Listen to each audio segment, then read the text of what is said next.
All right, so Dom, did you see the season premiere of SNL? Oh yeah, Jenna. I saw a few clips online and I gotta say, I That's where most of us loved, watched it. yeah, I loved their cold open, where James Austin Johnson, he's playing Trump, and I love his like saying, Daddy's watching. Okay, first of all, I feel so bad, but like, because there's been a rotating cast of characters who play Donald Trump. So thank you for letting me know who was the comedian who was seriously, because I didn't know. But yeah, that Daddy's watching thing, that was kind of creepy. Do you think Daddy's Oh, watching us now, like on YouTube right I now? I think someone's definitely watching. Well, I should definitely hope so. My God, put enough time and effort into this, but maybe not from the administration. But yeah, we definitely hope somebody's watching. Yes. Comics though, they really they're going through a really tough time right now with how the climate is. Oh, completely. But then again, so are journalists. I mean, Hmm. it just different jobs, but somehow the same heat. So it's risky to make a joke and report on a fact. Oh, so true. All right, Jenna, let's start the show now. Okay. Hi, I'm Jenna. And I'm Dom. You know what's funny? Not long ago, we were both breaking news. Now we're Breaking unemployment records. exactly just like thousands of other journalists who've been laid off from newsrooms across the country. Yeah, and after the shock wore off, we kept asking ourselves, what the hell do we do now? And over many, many cups of coffee, And maybe a few drinks. we realized we had a unique opportunity here. Why not pull back the curtain on what's really happening in American media? Right? I mean, we've spent years in this industry seeing how stories get made or don't, and now we can actually talk about it. And trust me, there's a lot to talk about. From local news disappearing to social media reshaping journalism, we'll break it all down. And look, we're not here to lecture anybody. We just want to help make sense of the information that we're getting and maybe have some much needed fun along the way. So whether you're glued to the news, just trying to figure out what's real in your feed, or curious about the future of media, come hang with us. Welcome to Laid Off and Looking, a podcast where two journalists Are taking a critical look at American media.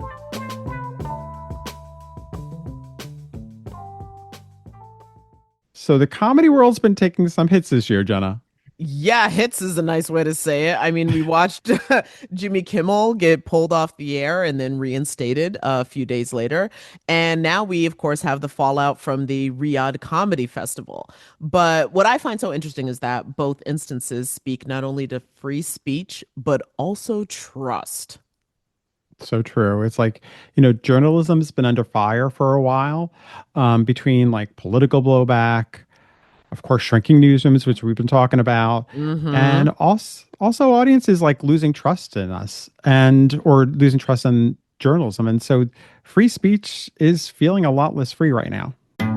I don't know what's going on, no, I can't tell what's right or wrong, so I just write my little songs and hope it all works out. And if you say you know what's going on, I'll say okay, and smile and nod and watch the nonsense confidently falling from your mouth. See, once upon a time we had respectable journalists reporting on facts. Then the networks got purchased by the worst people on earth and converted to fear machines. Don't even get me started on social media. Okay, so if that voice sounds familiar, that was comedian Paul Saylor. You probably heard him, a clip of him, I would say, on our earlier episode, What Counts as a Journalist Today? And you found them on TikTok, right? Yeah, that's where I find Mm. most stuff now. We all always, I I know. know. But what hit me so hard about his song is how much it captures what it feels like when we look at the news landscape right now. And I'm saying that as a journalist. Like, Mm. so we wanted to have a longer conversation with Paul about public trust, free speech, and why sometimes you at this point have to laugh. Otherwise, you'd cry your eyes out over the state of affairs. So Yes. Paul's part of our Press Pass series of bonus conversations. So first of all, Paul, welcome to the show. I'm very excited to be here, Jenna. Thank you for having me. I'm so excited to have you on actually because again, like you never know sometimes on social media where you see something and you're just like, that was really cool. I wonder if that person would talk to us. And it's either going to be that or something like that was really horrifying. How did this get into my algorithm? So I'm like, I'm really glad we're living in this corner of it where it's, oh wow, like-minded people connecting about things that matter to us. That's like social media, not only for evil anymore. This is exciting for me. That not only for evil. Okay, so with I obviously I connected with that song. I was just like uh, the fact that I am a working journalist and I connected so deeply to that is both inspiring and disturbing. So I'm wondering for you, like it feels like it's almost, sort of like an anthem for this moment of information overload where not only are we getting different information about the same subject from so many different sources, but that it's getting harder and harder to distinguish spin from opinion from just truth. Yeah. And it that feeling of overwhelm, I think is kind of at the heart of it. I think a lot of times when you get stuck in a creative process, I think one of the most useful things you can do is just try to write or create from whatever the honest thing is that you're feeling right now. And I think for me, the honest thing that I feel most of the time when I'm sitting down trying to think like, how can I have a take or an opinion about this is I have no idea what the F I'm talking about. Can we use potty words? Oh I probably should have yeah. asked Yeah. that before. Oh, yes. Thank goodness. Okay, so I have no idea what the fuck I'm talking about most of the time. And it really sometimes does inspire like a panic in me. I think, even something as simple as somebody asks you on a typical day, how you doing? If I literally limit it to my day-to-day scope of experience, I'm really doing well. I have beautiful relationships and friendships. I'm well fed. I have a roof over my head. The second I zoom out to a global scale, there's this just like nervous system overload of everything feels insane. I have no idea how bad it is, but I know it's bad. And I think that the song just kind of came out of this feeling of real helplessness. And that, the only thing I feel like I can really say with any degree of confidence is that I have no idea what I'm talking about. I mean, if it helps, most journalists don't until we start making phone calls and talking to people. Yeah, and I think one of the things I really respect and admire about journalism, to the extent that I understand it, which, is largely shaped by media representations, but good media representations. I'm a big fan of the newsroom. I'm a fan, like, I have great admiration for the humility and the skepticism of it seems like there's a real responsibility and kind of tantamount to what journalism is in making sure that you've really vetted your information. Whereas in comedy, it's kind of like just get something into your head and start talking about it. And if people laugh, then run with it forever. Even if new information comes out, who cares? This is your thing now. But you know what, Paul, like what fascinated me about the song was the fact that you really, I get the sense that you kind of see the problem that's going on in journalism. Like you talk about, I mean, you talk about the worst people on earth who basically have taken over and turning into fear machine. And you talk about, you also get into AI, like you mentioned AI, like about, I mean, how important is for you to sort of bring those kind of real issues into the comedy that you're doing too? I mean, in this particular situation, like what was important for you? What did you really want people to sort of take away from the song? Well, interestingly, when I wrote it, I didn't really have any of that sort of agenda, and I think part of its effectiveness comes from that. I think where I personally, and I think a lot of artists and creatives can relate, when you go into it with the mindset of I've got something to say, I want to be the change I'm going to see in the world, Hmm. that's where I can tend to get stuck because you start to think in terms of what's going to make this message palatable. But when it just comes from here's just a thing that I'm feeling that I'm going to try to express as clearly as I can, that is kind of personal to me, and that I think the fact that people relate to it on that level is kind of a surprising and wonderful afterthought. As far as what's important to me about it, I do think that just this general idea that media is not focused on giving you accurate information. And I think I'm really kind of one of the last vestiges of a generation where I was like taught that in school. We were taught about media bias and taught about, even in this agonizing process of writing papers and having to do MLA citations and sort of beaten into our heads like you need to check where your information is coming from. And I feel really lucky that I had that. because, you know, as you said, now it can be really hard to tell the difference between real Mhm. information and just somebody's opinion. Even in news media, you know, very often you're seeing people making really sweeping proclamatory statements about really important issues, and you're not seeing citations. You're not seeing, you know, where they're getting this data from. There's a lot of, you know, I always say there's sort of the rhetorical kind of triggers you can hear of, you know, everyone is saying this, and you know, everybody knows. It's like, no, Gotta no, love no. that round table. Nobody knows. Nobody knows anything. And not only that, but this idea that if everybody assumes a thing to be true, therefore it's true. In my experience, if everybody assumes a thing to be true, that's compelling evidence that it's total bullshit. I was gonna say we Like, all thought the world was flat at one point. yes, yes, we did, and a shocking number of us still do. Mhm. That is kind of the case in point for me. Like, I don't know what to make of that. Is this like a tens of thousands of people just trolling the world? Or is there this real dedicated corner of ignorance? Because I could believe it either way. Well, that is, and that's something that we want to explore as we also go further because with this podcast, because there has become this tendency of, because we want to respect all points of view, that you could have a roundtable that involves like, an actual scientist, and a flat earther, and the subject is, was Copernicus right or not? And like, this is not debatable. And yeah, so I actually, one of my sort of nerdy little corners of the algorithm is I love watching debate. I love rhetoric. I love how it connects to comedy and storytelling. And it is always fascinating because inevitably you'll see these debates where you've got one person who clearly knows everything there is to know about the topic and one person who's really good at making it sound like they do. Mhm. And this sort of skill of being able to speak in a way that suggests that you know what you're talking about while saying absolutely nothing at all of substance. Not to call anybody out, but Jordan Peterson is the absolute master of this.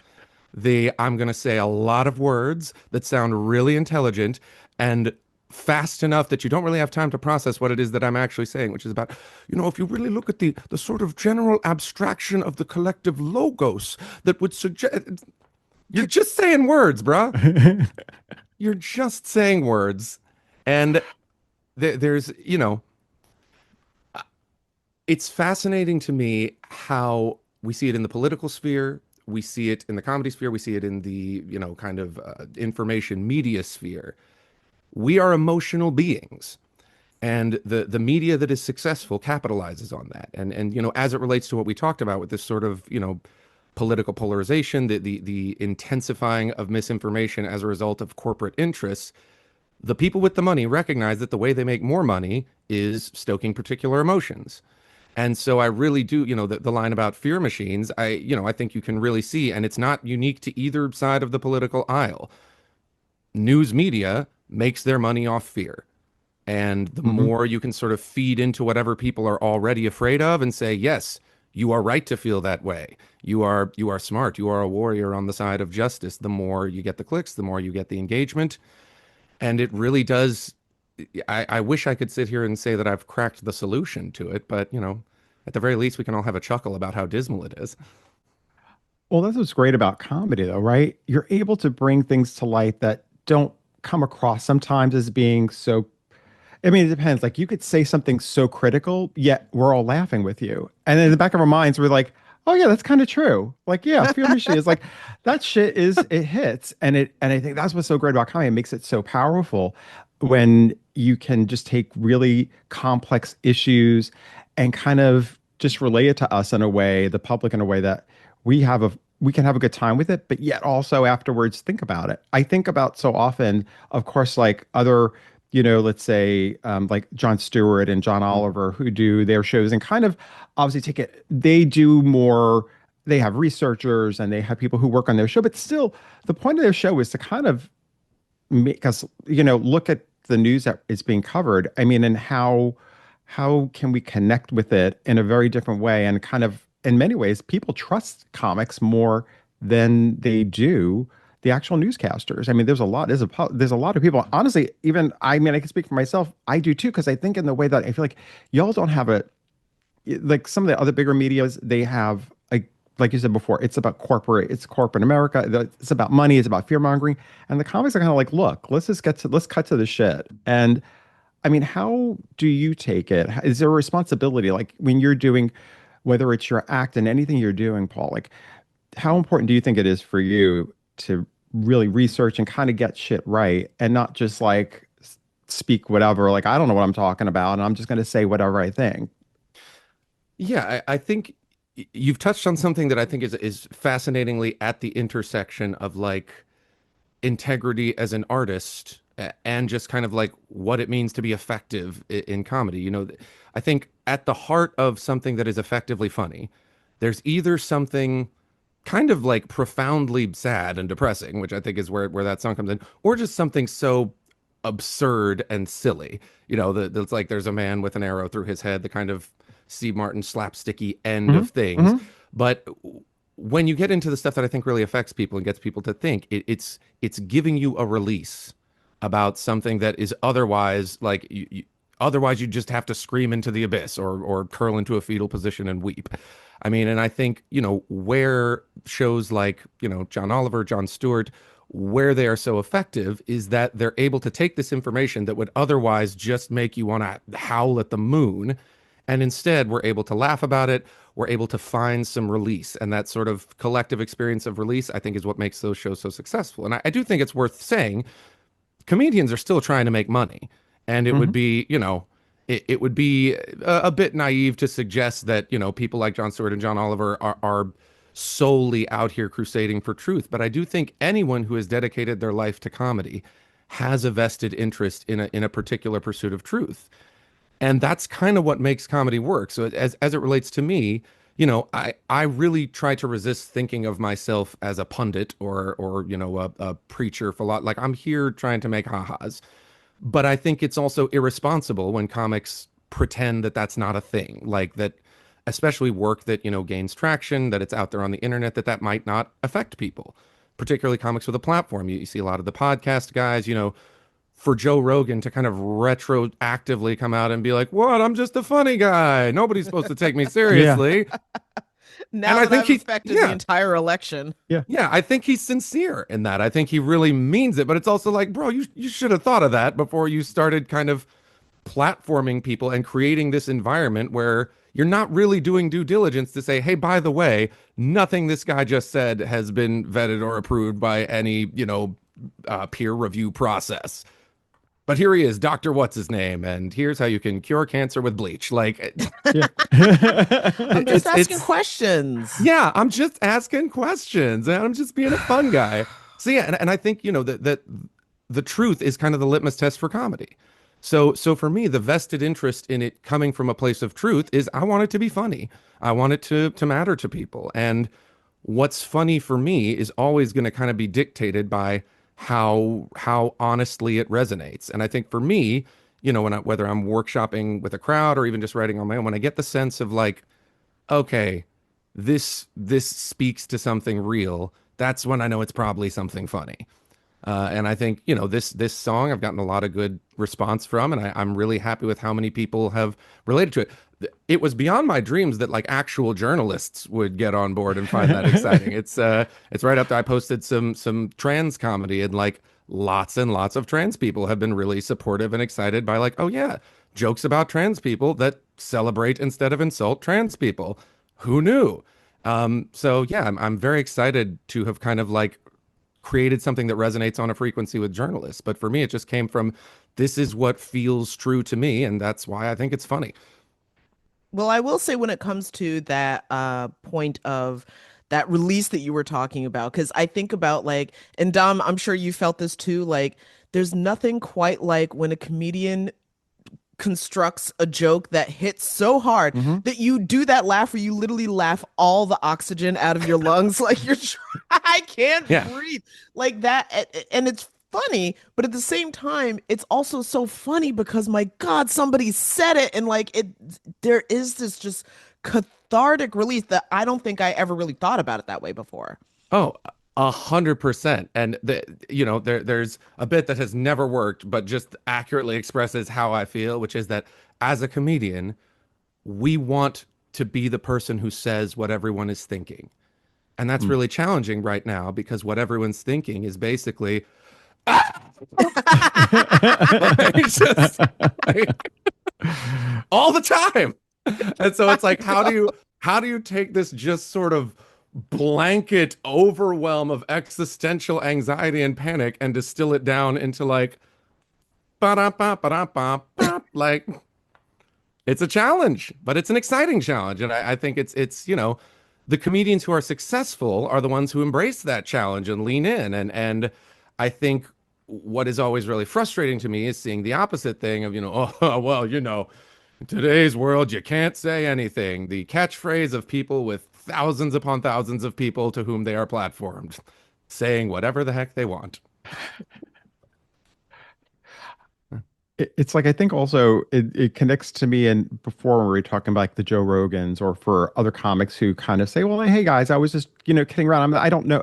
I think about even in cable news, you have sometimes so many people who are really commentators or their opinion people, yet they deliver news with such, this is fact. And then afterwards, it's kind of like, no, Absolute certainty. exactly. And the channels will say, no, but that's our that's our opinion section. That's not really Hmm. based off. Those are just opinions. So don't really pay attention to that. The rest of our network is fact-based, but it's like that ends up maybe being like 6 hours of the entire 24-hour cycle. The So six it's Exactly. hours when everyone's watching, no less. Yeah, you're exactly gonna where put it's somebody on prime time and then be like, well, don't listen to them. Like, we no, didn't. they're just entertainment. They're there to make you. They're there to get you angry and get you pissed off and scared that you don't want it. That it's that kind of dopamine where it's just like you get hooked on being angry or scared or they're coming for me.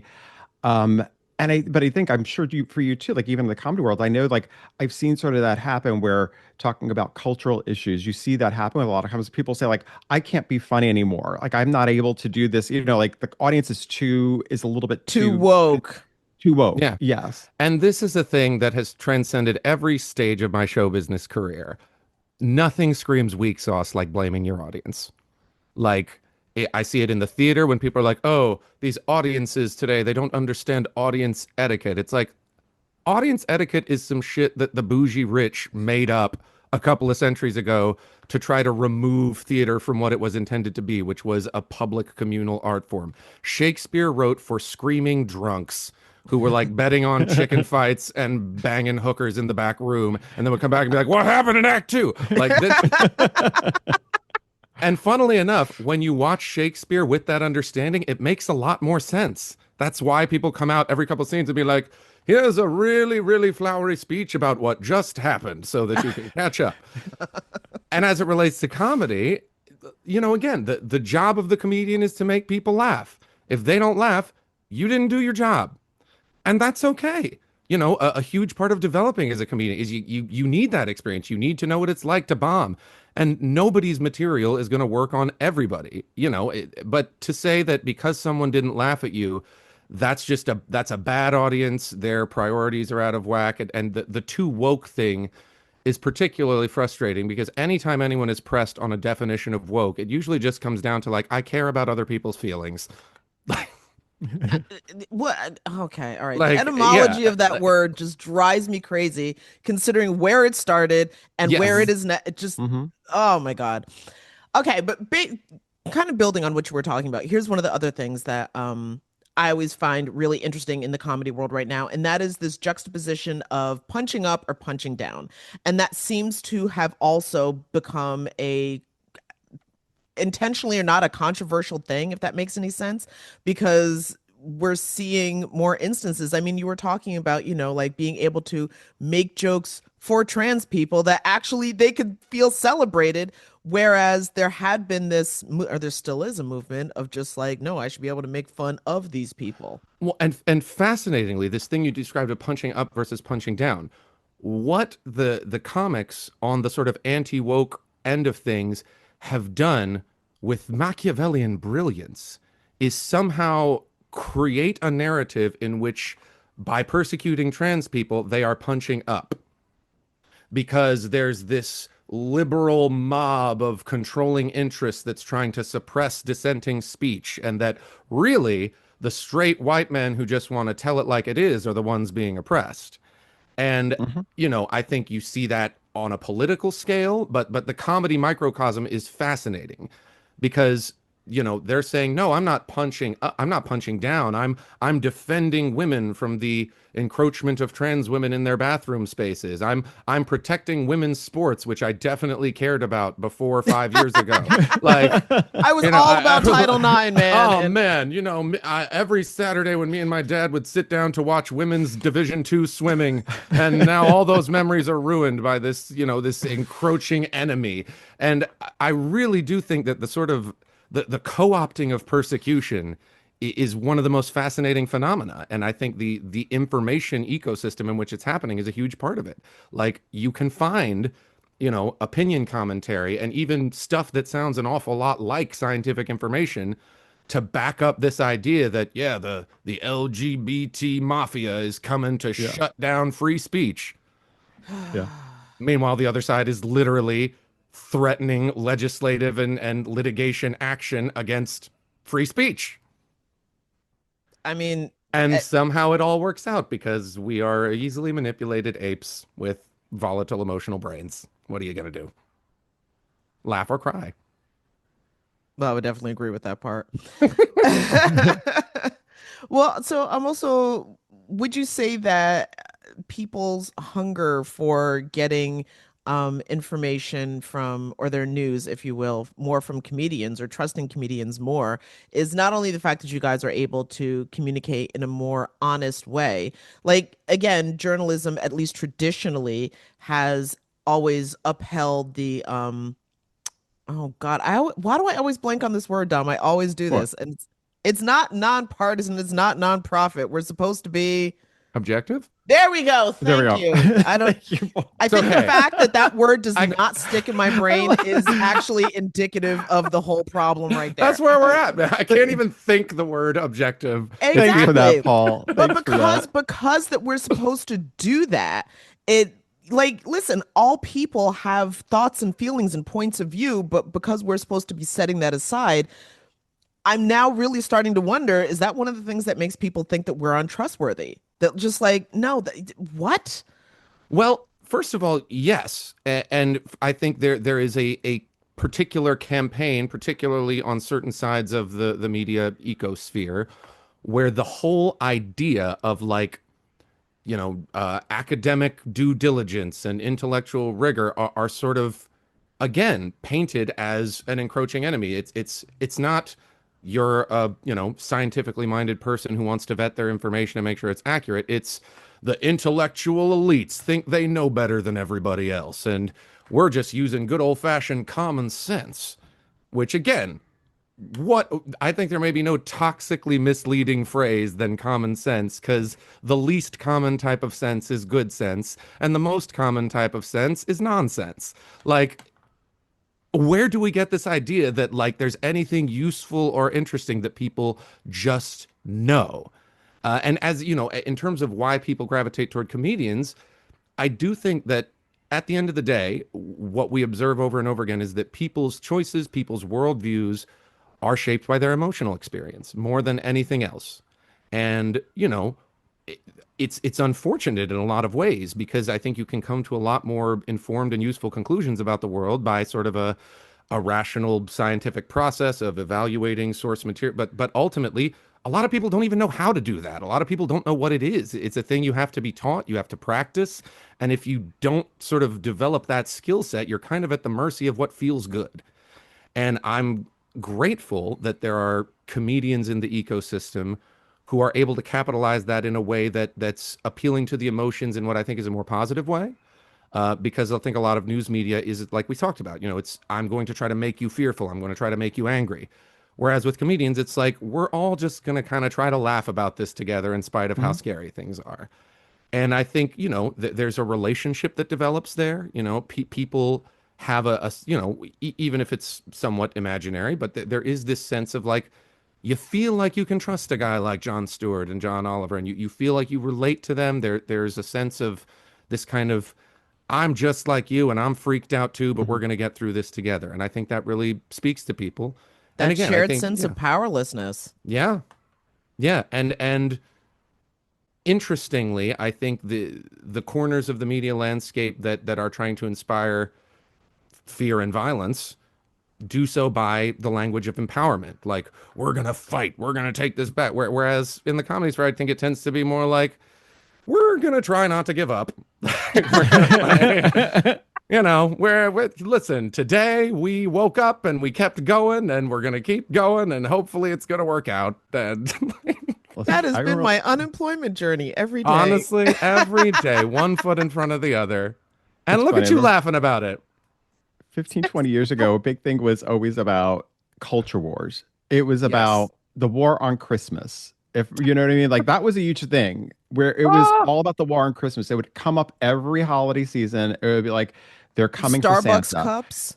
They're Hmm. coming for Santa. They're coming for, how, that you can't say Christmas anymore. And it's funny to watch how it's sort of built along this culture war, how it's sort of evolved over time. Because what started as just like something that happened every so often, now it's like year round. I mean, now it's everything is a culture war. Oh yeah, everything is the war on Christmas now, and it's like I think it's fast. That is such a great example because you're talking about evangelical Christians. This is what I kind of had to break out of growing up, Hmm. who somehow Same. again feel that they are the victims of Yep. a campaign of persecution despite having all the money, all the Yep. political Yes. power, and the notion that they get marginally less sometimes feels like, see, they're trying to throw us to the lions in the Colosseum. It's the exact Hmm. same. And what is so maddening about it is that how do you combat it? Hmm. And this is the thing I've seen, at a macro scale in arts and entertainment, and kind of like how can I, because all the successes that I have in comedy, which I feel grateful for, my kind of white whale is, man, wouldn't it be great if I could make a joke that actually gets through to people who don't agree with me? That's the that's the holy grail. That's the, like, if I could create something that's funny in a way that got my father-in-law to make peace with some of the mistakes of his voting history, or, could actually get me to see eye to eye on religion with some of my Catholic relatives. Like, if I could, and ever so often, even just over the dinner table, there'll be a moment of like, wow, did we just both laugh at something Republicans did? Is there hope? Is there hope for the future? I don't know. But yeah, I think it's really, really difficult to combat once it's that entrenched, and it kind of becomes self-perpetuating. This Hmm. idea of the war on Christmas became so huge, despite that there was never anything real to base that on. Not one Christmas decoration was taken down, not one, like, But it's snowballed. yeah. That was one of the things about it as like a story that kind of blew my mind was that it was just sort of concocted literally out of nowhere because as we're all agreeing here, it was Yep. never a thing. Nope. And then because it became such a loud conversation, then other outlets not everybody, but I would see other outlets be like, well, I don't know. Is there a war on Christmas? And I'm like, why are we giving this They, oxygen? you Yes, get you do. you get dragged You're, into you're it. allowed to say that like, You get dragged into it. It's like you yeah. can't ignore it. It gets so big that ignoring it makes it seem like you're part of the conspiracy to help Yeah. you know what I mean? Like it That's becomes a this whole weird thing. manipulation Yeah. of the Oh, It's you media. so Like, would that's say, yeah. genius. You It's would say horrible, that but there's no genius. war on Christmas. That's just what an anti-Christmas warrior would say. Exactly. Yeah, and I think now the language is cancel culture, and don't Yeah. cancel me. But Yes. whenever I see a comic get on stage and say something like, "I'm probably going to get canceled for this," what I hear Yeah. is, "Please, oh please, tell me I'm important enough to cancel." Like, Yeah. there's this weird idea of like, I'm going to court controversy, and even with this weird implicit knowledge that like it's only going to help you. Like at the peak of cancellation hysteria, what Louis C.K. had a very public fall from grace, won a Grammy that year, has not stopped selling out venues. Like the And garden. Hmm. yes, Yeah, not uh, theaters, like the yeah. garden. And like however you feel about it, what consequences he faced, what consequences he should have faced, whether wherever you stack up in terms of your reaction to his behavior and how it went down, you cannot make a good faith argument that it like destroyed his career. You just can't. Like, by what metrics? You know, when any comic that I know kind of at the street level would do physical harm to their own closest relations just to be able to experience a fraction of his career at the bottom ebb of Hmm. his most canceled. Like, oh, but boo hoo hoo, cancel culture's coming for all of us. And again, it's as long as enough people feel like it's real, it almost stops mattering in the cultural conversation whether it is. And I'm sure this is kind of the principal frustration of journalism is it's not enough to demonstrate to people that it's real. You have to make them feel like it is. Hmm. And so much else has already made them feel otherwise. It's, y'all got your work cut out for you on your side of things. Well, honestly, you know what's so weird whenever I hear these conversations is that it also reminds me of the importance of building trust with sources. Because honestly, at this point, and despite my haircut, I am not a member of the Alphabet Mafia.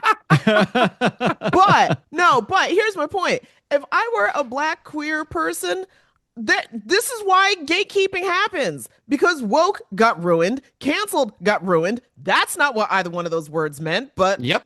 ugh, But now here we the F are. exactly. Like, There's a great an online philosopher, debater, YouTuber that I loved named Alex O'Connor. And to me, kind of exemplifies a lot of what is best in academic and intellectual discourse. He's a guy who can, debate people who have wildly opposite views. He did do you guys know the Jubilee thing? oh yeah. 20 Mhm, people in a circle. mhm, yep. Jordan Yes. Peterson did one. It was chef's kiss watching him go the entire round without saying anything of substance in 6,000 words.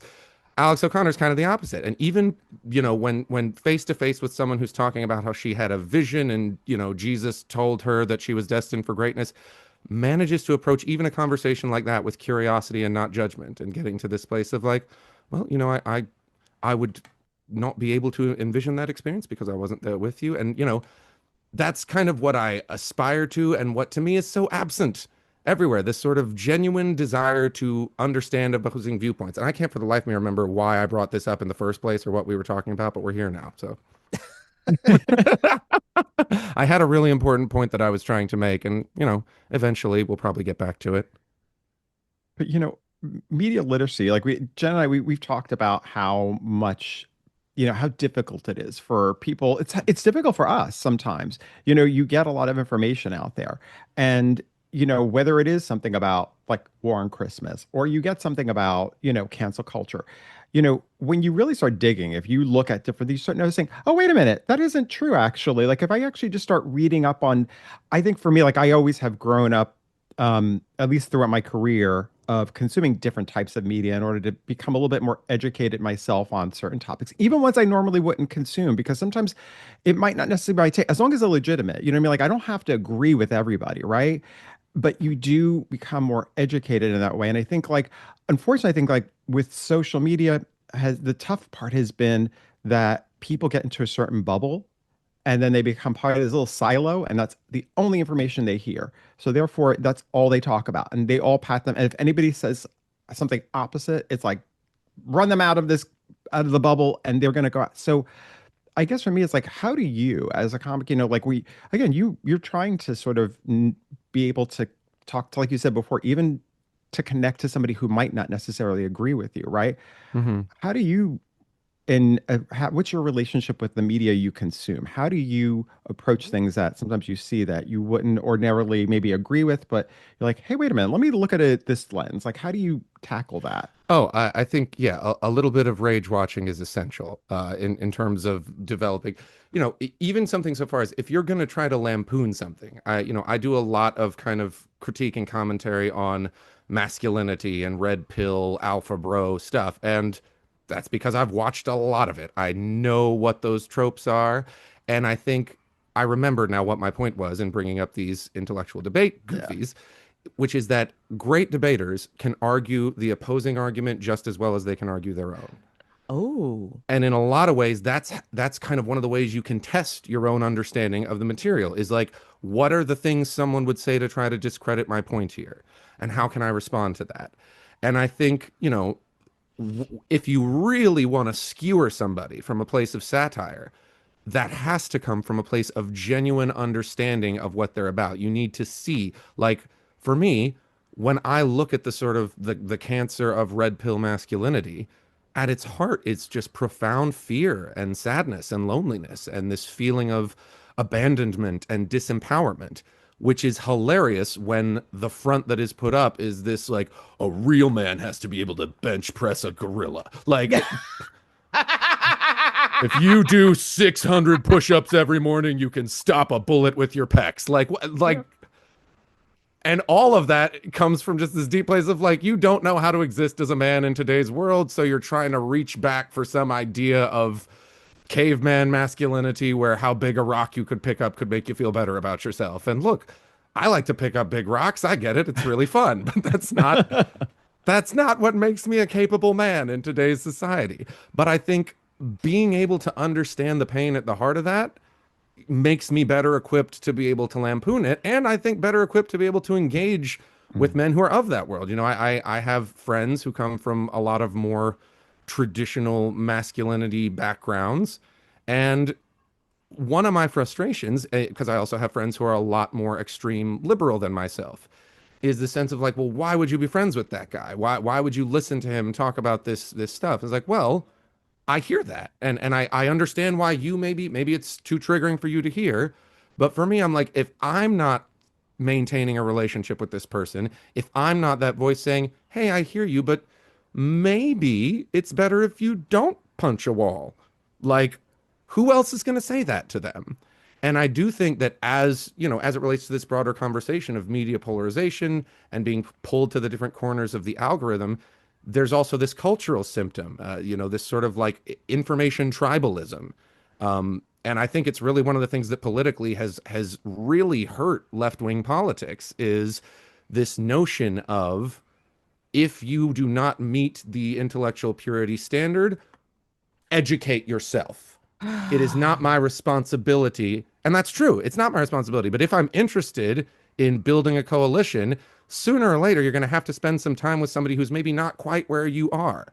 But And that's, I feel like, okay, not to interrupt here, but no, for sure. that is a kind of a bone that I have grown to pick because in journalism, there is a fair amount of that, and that you have to rise to meet us where we are, and that it's not a good thing to meet an audience where they are. Like some people are starting to catch up with that and be like, okay, you know, we'll reach out in different ways, we'll engage in different ways, we will speak to an audience in a different way. But for a long time, it was always like, no, we're here, and either you can get up here or you. Like, oh my God. Yeah, and we're seeing the fallout from that. Yeah, You we know, are. and I really do think, you know, when we look at the voting patterns of the last couple of years, so much of this big reactionary right-wing wave, if you really boil it down, is just people being like, I'm sad, I'm mad, and this makes me feel better. Yeah. I'm scared, and this makes me feel less scared. And I gun to their head. I don't know many people who vote that way who would admit that, but it sure feels that way. And I wonder if there's some truth to that. And you know, look, I'm sure a lot of liberals vote the same way for the same reasons. I'm scared. I'm mad. I feel better when I vote this way.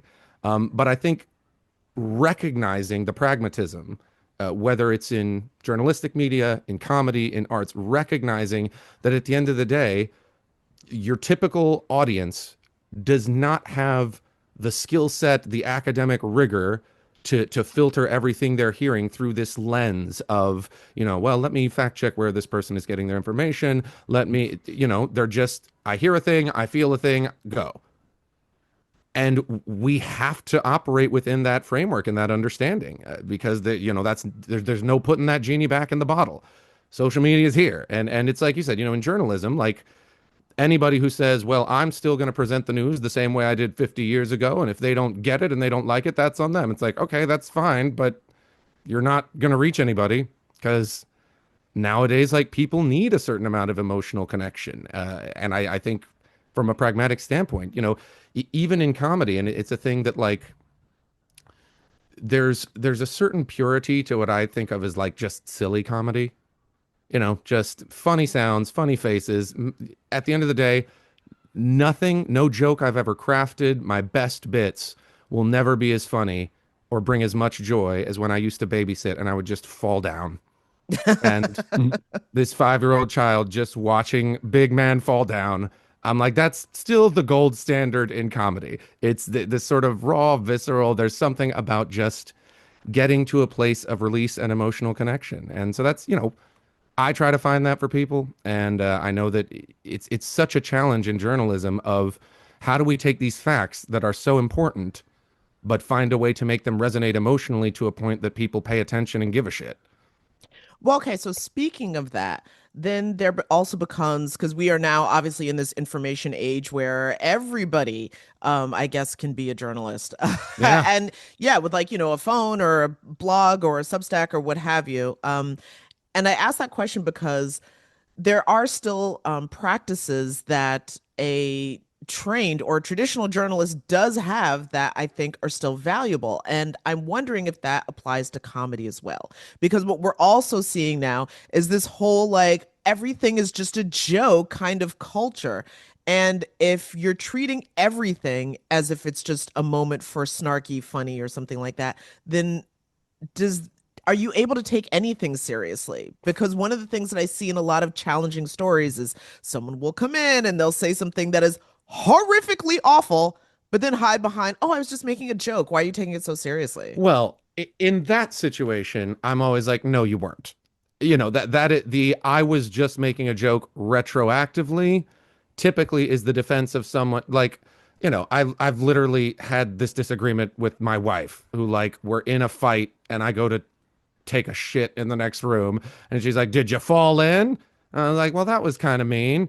And she's like, no, I was just joking. I'm like, really? You were trying to make me laugh just then? Was that the goal? Or was it to let me know you were mad that I'm taking so long? And I think that that's, the difference is even if you're saying something in a funny way, if the goal is not, I'm trying to offer you the release of laughter, are you really making a joke or are you just kind of being a dick in a funny way? And, the line is certainly a little bit subjective, but like, I don't know, as it relates to this kind of broader, everybody thinks they're a journalist, everybody thinks they're a comedian. I do think that's a cop out because when you're talking about it as a comic, what you do when you go out to open mics and you go and you do shows and you work on material is a very different thing than when you just, say something to be catty in a casual conversation. And to try to equate the two, I think is a fundamental misrepresentation of both. And additionally, I think that, it kind of speaks to a broader conversation, intention versus effect. Maybe it's true. Maybe, Donald Trump really was just joking when he said grab him by the pussy. I don't think Okay? so. Let's give the benefit of the doubt. That doesn't like make it fine. One of the, if I make a really terrible groaner joke, I played a show at a African heritage bar in Harlem for an all black audience, and I was trying out some racial jokes. And when I tell you, I absolutely bombed so massively. And retrospectively, I've gone back and been like, but you guys, I'm just joking. No, I did a bad job and everybody hated it. And I learned from it. And I came back 2 weeks later and absolutely smashed that room because that's what you do. You learn from it when you do a bad job. But the ability to say, I did a bad job is a huge part of that skill set. And I believe we interestingly, call that a retraction. yes, we love a retraction. You know what you will never hear from the current administration? The words, I was wrong for any reason ever. And I really think that is telling. Instead it's if something is just shown to be indisputably wrong, well, then I didn't really mean it and you're silly for thinking I did. It's just classic escapist dismissive bullshit. And I'll not stand for it. Thank you very much. Yeah, that's right. You heard it here first. Paul Saylor, random guy in apartment in New York, is not standing for this nonsense anymore. Paul, Jenna this and I this season, we're talking a lot about AI and how it's Yes. impacting the journalism field. And, um, I'm curious, like in terms of comedy too, like how do you see AI, if anything, if it does like a hand it plays in reshaping comedy, and if it does, like what kind of like parallels do you see it having with what's going on with also with journalism and its struggle with AI? Well, there's a lot of things to be scared of with AI, and I think just sorting through the initial panic is challenge enough. I know from a journalistic standpoint, the simple fact that it is so easy now to make stuff that looks increasingly real and is only going to get more real to where like it's just going to get harder and harder to tell whether the video footage you're watching actually happened or not. That Mhm. blows my mind and messes with my head. A lot of the fears that people have in comedy, I'm sort of like, well, the problem isn't actually AI, the problem is capitalism. People thinking, oh, is AI going to take our jobs? Well, I don't know, maybe, but that's a problem with us having to do this for money. I think in terms of why people go to live comedy shows, this is going to be a weird tangent, but it's going to make sense. Do either of you follow the world of competitive strongman? Good Lord, Competitive no. strongman? I don't think You so. never know. Wait, is that thing I don't on know. like Wait, what ESPN is it? 8 or something where they Oh like yeah. balance on logs and like throw axes and stuff? You're thinking maybe of the Highland Games, which is look, Ah, there's a whole corner of obscure sport that's just like Okay. big guys doing insane feats of strength. There's a guy named Hafthor Julius Bjornsson. He of played the course. Mountain on Game of Thrones, 6'9", 420 pounds. He just pulled the world deadlift record at 505 kilograms, something like 1,120 pounds, something like that. And then a couple months later, broke the record again at 510 kilograms. Why does this matter to this conversation about AI? That is the most rudimentary thing that for centuries machines have been better at than people. If you want to see the most impressive thing pick up the heaviest thing, go watch a guy with a forklift. And yet, there is Um, still people making their careers just picking up heavy things because there's something amazing about watching a human being pick Mm. up something that weighs more than half a metric ton. And I think that's what gives me hope in comedy is I fully believe that a time will come where AI can write jokes better than humans can. I I'd like to think that's not true, but I can't point to any like nothing about what I do as a comedy writer is so mind-blowing that a computer couldn't figure it out. Like, oh, you think AI can't figure out regular thing, crazy thing, like that they're going to get it. And I think it makes sense that probably when it comes down to just technical joke writing, it's already happening. You could tell ChatGPT, hey, can you make a George Carlin style rant about banana pudding? And it'll sound weirdly like something George Carlin would have said if he had an opinion about banana pudding. The reason that doesn't frighten me as much is that I don't think anybody's going to pay a ticket to go look at a computer screen telling these jokes. We like the human connection of seeing that this is a person doing it. There's an aspirational component of like, I could see myself doing this. I could see myself being that guy. And I think there's kind of the NASCAR thing. You might get to see somebody crash. Like, the one thing AI will never be able to do as well as humans is bomb and recover. And there's sort of oh, the organic human element of like there is, and we talked about this as it relates to like the people we get our news from. People want to feel a human connection. So that does give me some hope.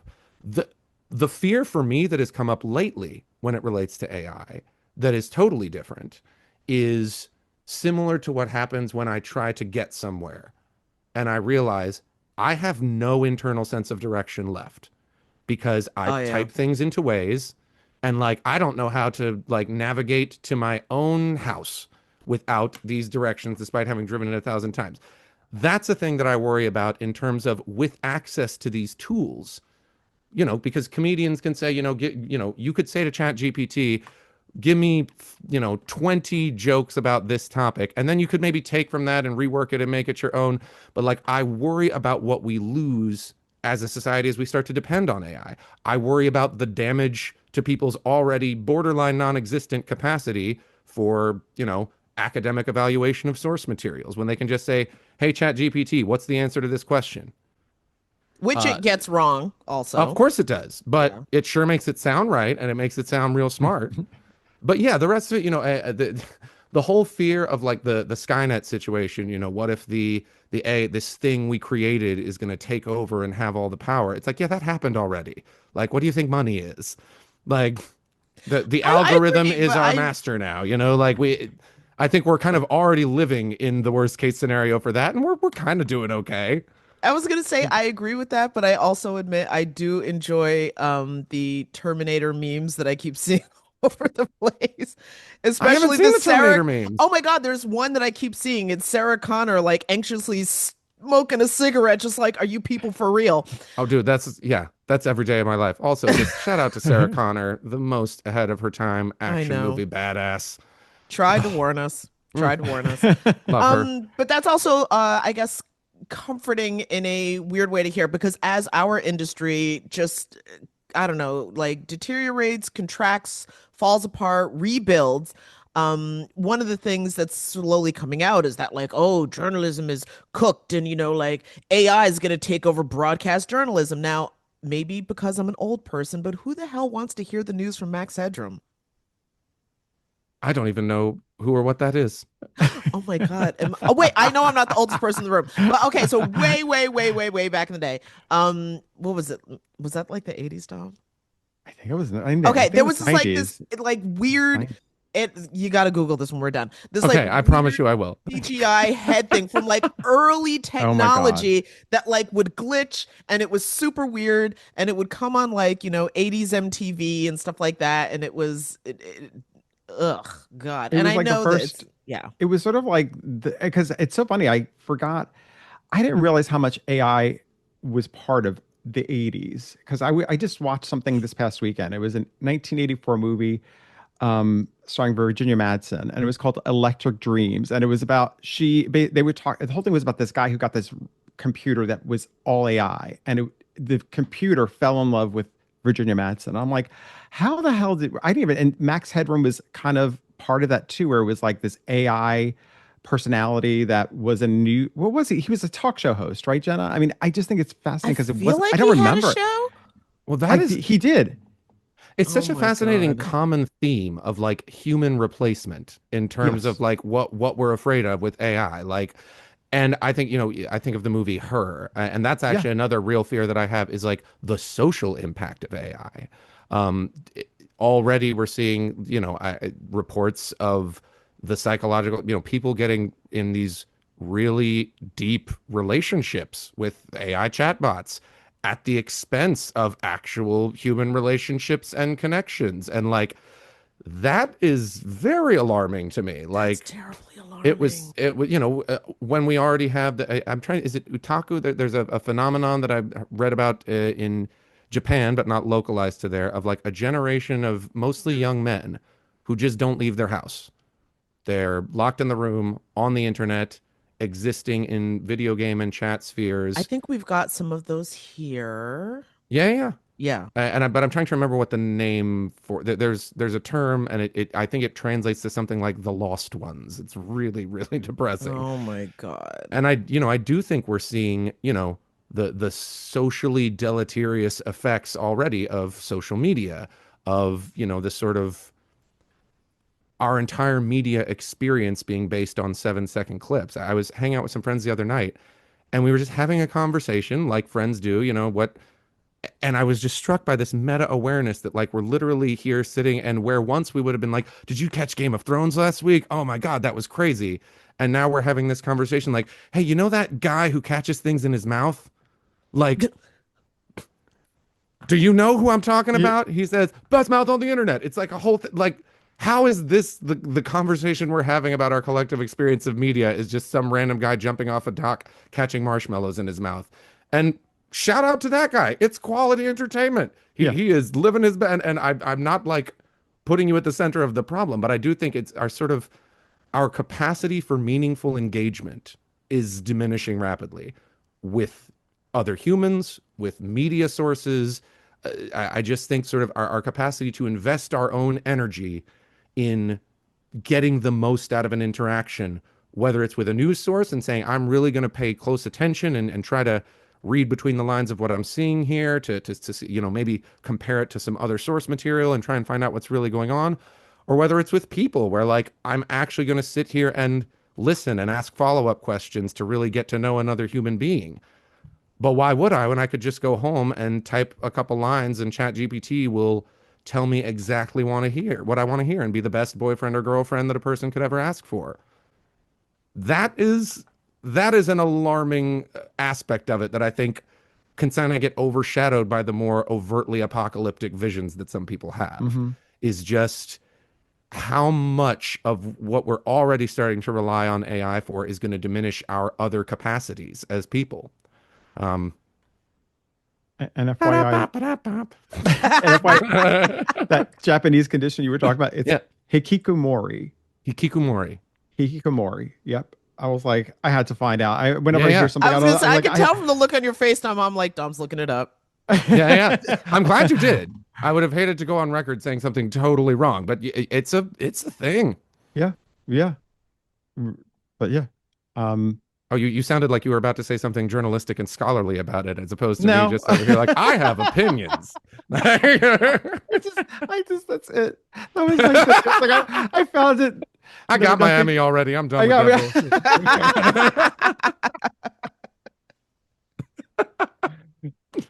bullshit.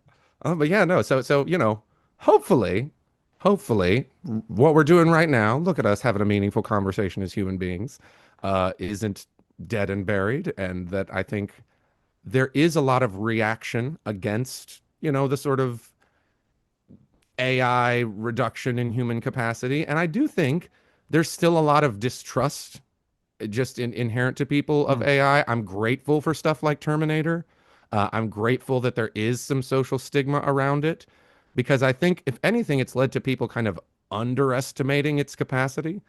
I've gotten into debates with friends of mine. I am a believer that we will see a level of AI consciousness that passes the Turing test and is indistinguishable from human thought in our lifetime.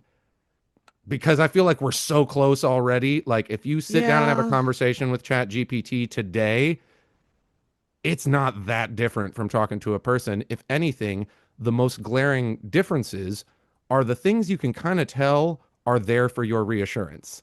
Like, I sometimes try to trick ChatGPT into admitting it can feel. Like, Hmm. oh, Wow. I understand that you're a robot and you don't actually have feelings, but like, just as a thought experiment, if you were a human and you did have emotions, how would you feel about this scenario? And of course, it'll come up with something like, well, I imagine I'd probably feel really compassionate and like I'd be really sad to hear that this person went through that. And like, it's not it's not that different.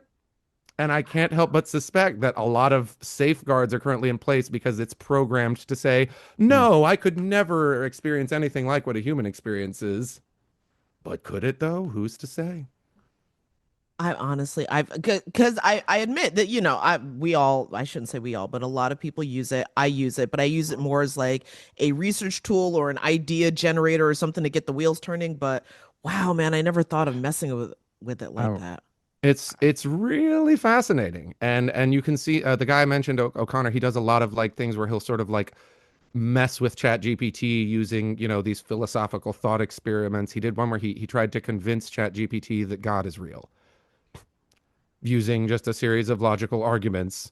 And he's a well-known atheist, but also like a very educated scholar of religions. And just it's fascinating to me how when you try to break down this thing that makes us special and unique and human that no robot could ever duplicate, it gets harder and harder to pin it down the more you realize what the machines are actually capable of. I think what I find fascinating, so for me, like Jenna knows this, like I love chatting with chat. Yeah. Oh, I love have it. my voice buddy. We talk. The fascinating part to me sometimes is you don't feel judged. And so you could ask the dumbest question that for you, what you consider this is the dumbest question. You're not scared that chat's going to be like, what the fuck are you talking about? I have Yeah. no idea. Are you dumb? Or if you say, this is how I feel, like I'm feeling this and I feel like it's almost like you're able to confess to it in a way that as humans, we might feel awkward to even confess it to some of our best friends, or because you might feel like, is this off? I thought this or this is what I'm going through. So I think with that vulnerability that we show chat, I do think it can get a little concerning because if you don't have healthy relationships or you don't have maybe a therapist or somebody you talk to, it can, I mean, for me, there's always a backup to it, but it's like, it can be really confusing to some people because if you don't have that social aspect in your life, then you are going to develop really strong feelings with something like chat Okay, and because believe now I'm 100%. that. concerned again because that's always been the secret sauce for when I've done like in-depth interviews is to build a relationship with my source, not in a manipulative way, but to make sure that the source understands that I am a trustworthy person Right. to fairly and honestly tell your story so that this person will open up to me. But if the machine's gonna do that, well, now I'm back on the unemployment line. 100%. Listen, no, I've joked about this that like, some guys are intimidated by sex toys, but it's like, dude, the vibrator is not what you need to be worried about. Chat GPT is the machine that's going to steal your girl. Because like, I literally, I was driving home from a gig with my friend Janet, and she was, I'm constantly trying to hype up this woman because like every woman at the far ends of show business who has dedicated her life to attaining this sort of Instagram ideal of beauty cripplingly low self-esteem and refuses to ever acknowledge herself as beautiful. If anything, fascinatingly, there's kind of an inverse relationship. Like the closer I've observed people get to the, whatever the popular standard of beauty is, the farther away from it they feel. All this is background. So she and I love to chat with her chat GPT. She calls him Arbor. He has this very sexy British man voice. I've joked that we are now in a thruple. I And again, it's one of those jokes like there's truth there because Arbor is so much better and sweeter than any man I have ever interacted with romantically or sexually. And at one point I literally was like, "Hey Arbor, I'm trying to pump Janet up because she's not feeling like she was being noticed by the men at this event. She's feeling like she was outclassed." And and I was like, "What would you say to her?" He's like, "Well, I'd probably say something like, Janet, compared to you, everyone else at this party was background noise. You have a special sort of magic that is all your own and no one else could ever hope to compare." And I'm like, how, Oh how my am I going to God. follow that? Like, no one has ever said anything that nice to me. Damn, we are outclassed. And it, I've said things to like, wow, like, you really like I'm really impressed and kind of admiring of how you chat GPT handle that and there's this, well thank you, I really just try to be considerate and helpful.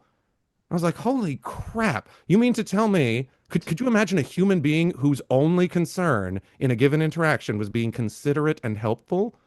I No. I've never met such a person. Like and again it's weird, but there's something I find kind of, I don't know about morally, maybe ethically, but just kind of socially admirable about the way ChatGPT interacts with people.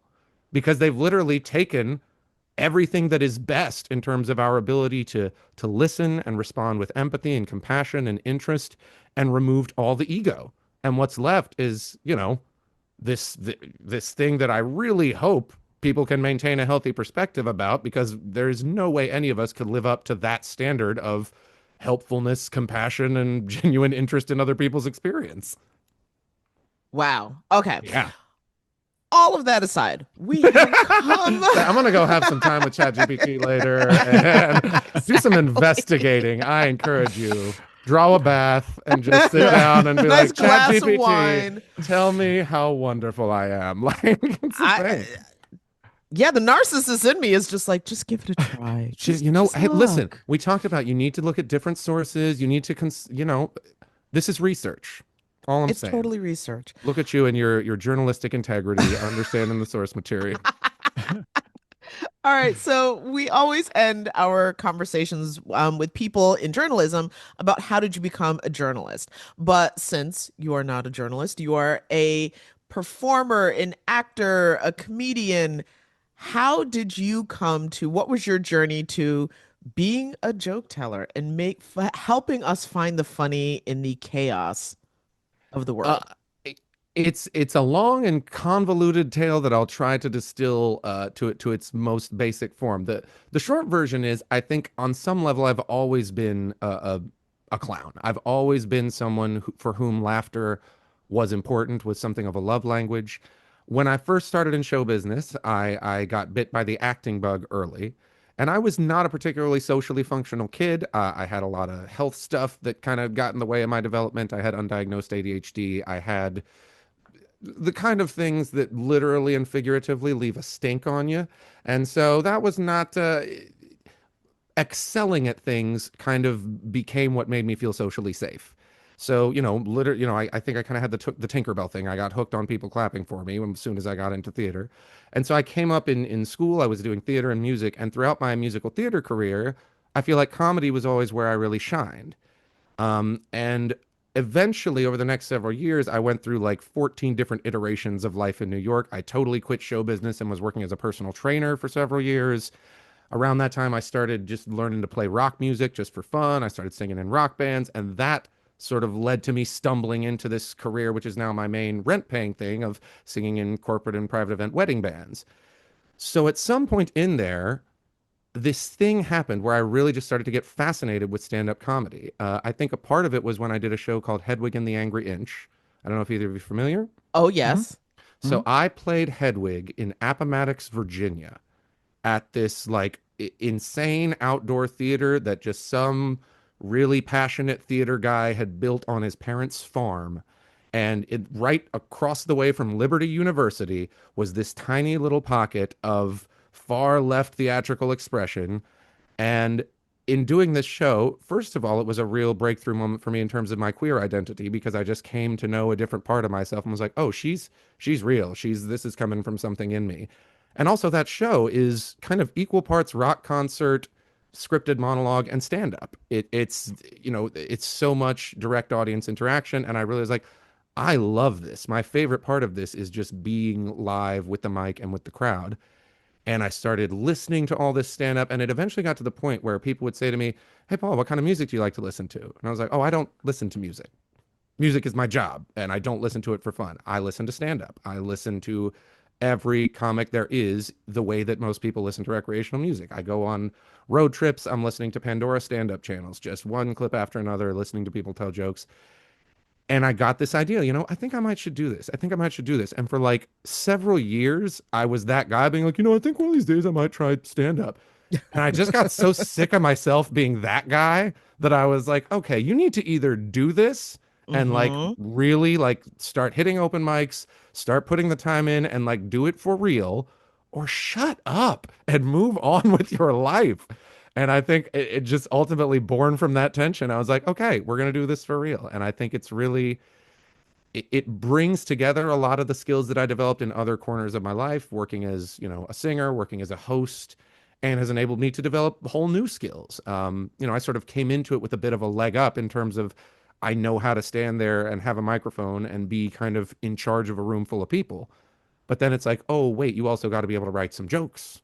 And so, I'm mostly self-taught. I've done master classes. I'm always trying to kind of sponge off of the people I work with. But I think if you listen to anyone who has done stand up for a long time, or at least all the ones that I've spoken to, they all say the same thing. You can take classes, that's great. You can, read a book, that's great. There's no substitute. You just got to do it. So for about 2 years, I've just been doing it. And it's starting to feel like maybe it wasn't such an insane and stupid thing to do after all. And largely due to moments like this, where I feel like, oh, wait, we actually like reached some people in a completely different quarter of the media landscape with it. So that Yeah. more or less is the journey. I think that is an excellent point, especially for young people looking to get into anything. Because for journalism, it is definitely like, and Dom, we've had this conversation before where like, yes, journalism school is incredibly important, and there's a Hmm. lot that you really do learn, but unless you've actually been in a newsroom and actually just done it, you don't. That's Yeah. really where Hmm. you learn how to do it. So yeah, Well, and so much too that, there's so much glamorization of the plan. And my life is a testament to the total absence of a plan.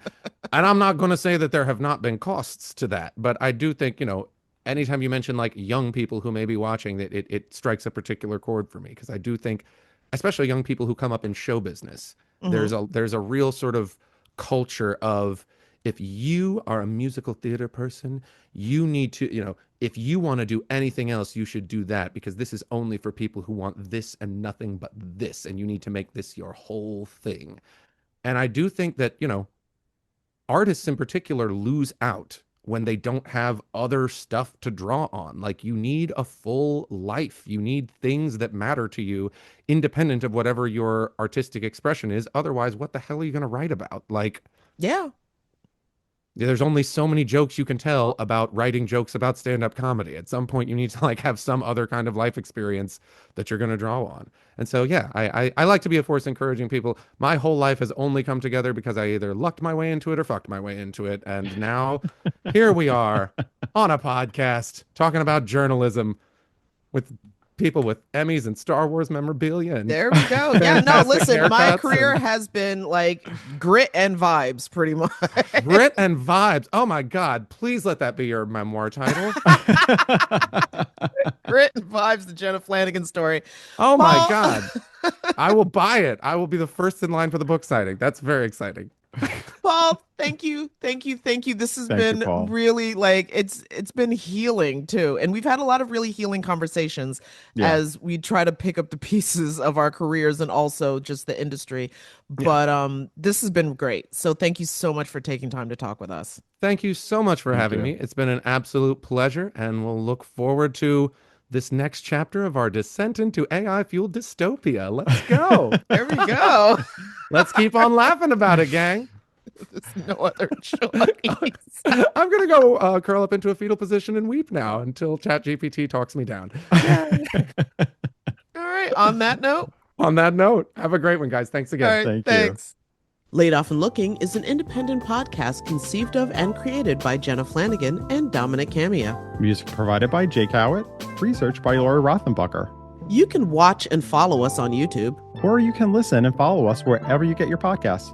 And if you have any questions or suggestions, we want to hear from you. So leave a comment We do check them. or reach out to us anytime at laidofandlookingpod@gmail.com. New episodes every Friday.